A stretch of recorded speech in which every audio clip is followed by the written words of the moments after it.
How much money can you make by flipping houses? By the end of this video, you're going to understand the profit potential and the effort behind the income.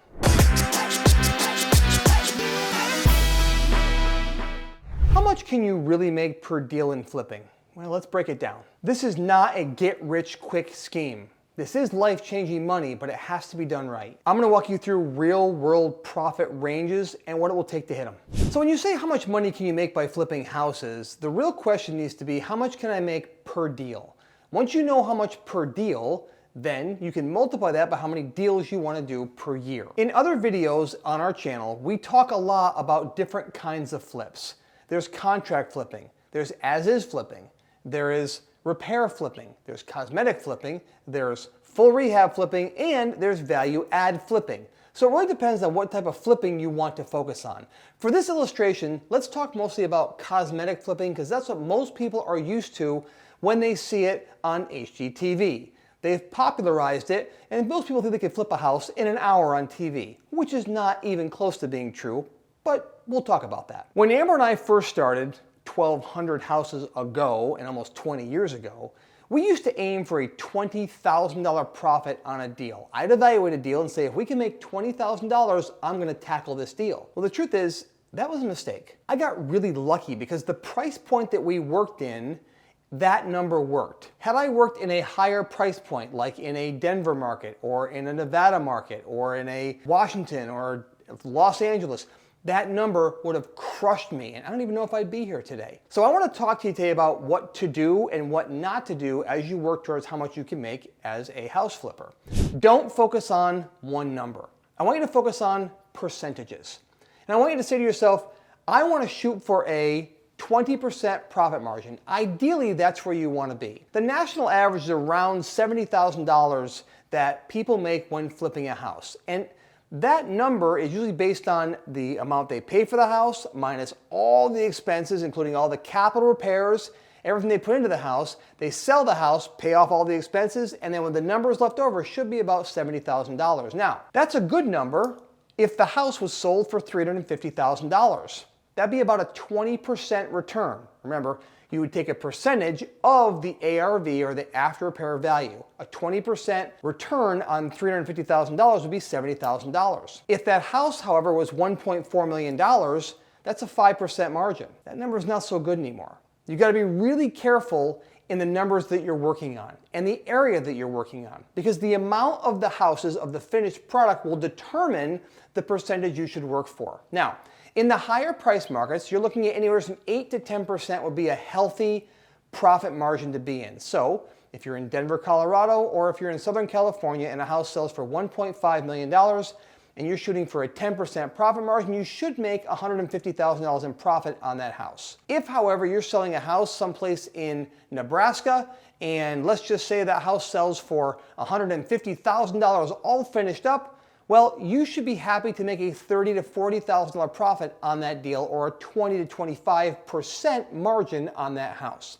Why do you want to look at margin over a number? Because a number can pigeonhole you and get you stuck in a bad place. Let me explain. If you're flipping a house and you say, I just want to make $20,000 and that house sells for $200,000, you don't have a whole lot of room there. You're at a 10% margin. One bad decision, or you open up a wall and there's, bad wiring, or you have to deal with bad plumbing, and that's $5,000, and before you know it, the roof goes, and you weren't expecting that, and that's $5,000. That eats away your profit just like that. However, if you're working more on a 20% margin and you had a $40,000 profit built into that house, and problems were to sneak up and bite you, which they do, well, now you still are going to make a good profit margin. You won't walk out of that house making nothing. Nothing is worse as a flipper than putting in months and months of work and walking away with zero profit.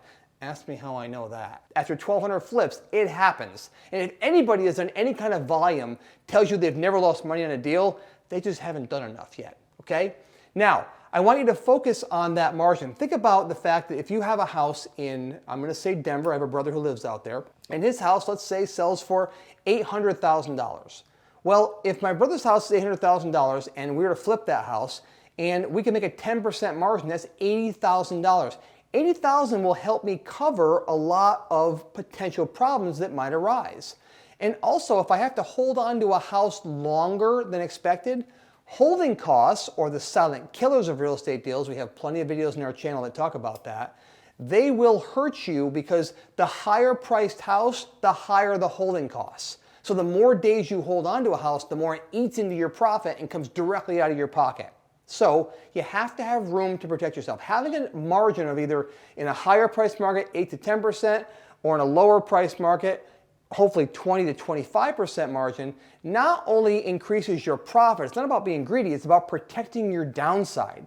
You don't want to lose money on a flip. All right, even if you make less profit, that's a lot better than losing money in a flip. So keep your margins accurate depending on where you're flipping. What also determines how much you're going to make flipping houses is how much rehab do you want to do? Again, we do multiple different kinds of flips, but how much rehab do you want? The more rehab you do, the more time it takes and the more risky it gets, because the more walls you open up, the more you'll see things that come up. Now, we are big believers that you don't ever hide a problem, but you also don't go looking for them. So if you open up a wall and you find something that's wrong structurally or with electricity or your electrical system or your plumbing system, you're gonna have to deal with that and fix it. Where if you didn't open the wall, you may not have found that in the first place. So it's just something to consider when you're doing full-on renovations. Don't be so eager to just pull walls down. You don't wanna find things you have to fix. So let's talk about scaling up. You say, listen, if I can make $70,000 a flip, if I just do 10 flips a year, I'm making $700K, bro.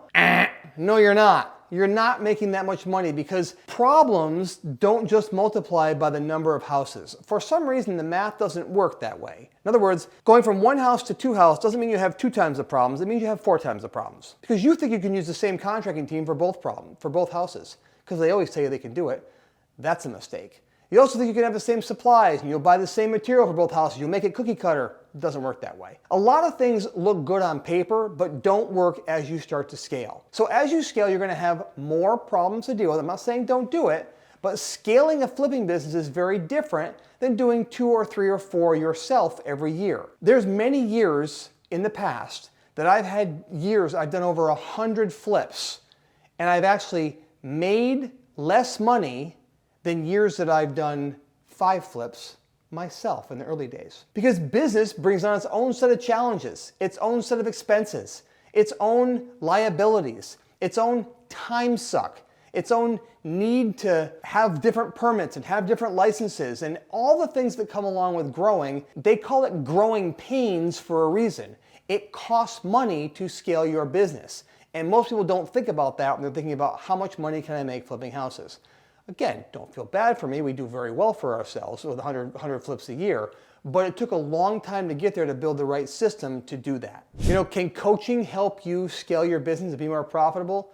I'd say with the right coach, 100% yes. Unfortunately, we live in a world right now where everybody is a self-proclaimed guru and a self-proclaimed professional whatever, whether it's a house flipper or a car flipper or a painter or an electrician. Everybody's self-proclaimed everything online, because it's difficult to prove that. Well, the cool part about a coach like me is that you can look up our record under our company name and see the thousands of houses that we've done over the years in our local market. And plus, we've been around for an awful long time, or an OG who's been around a long time online.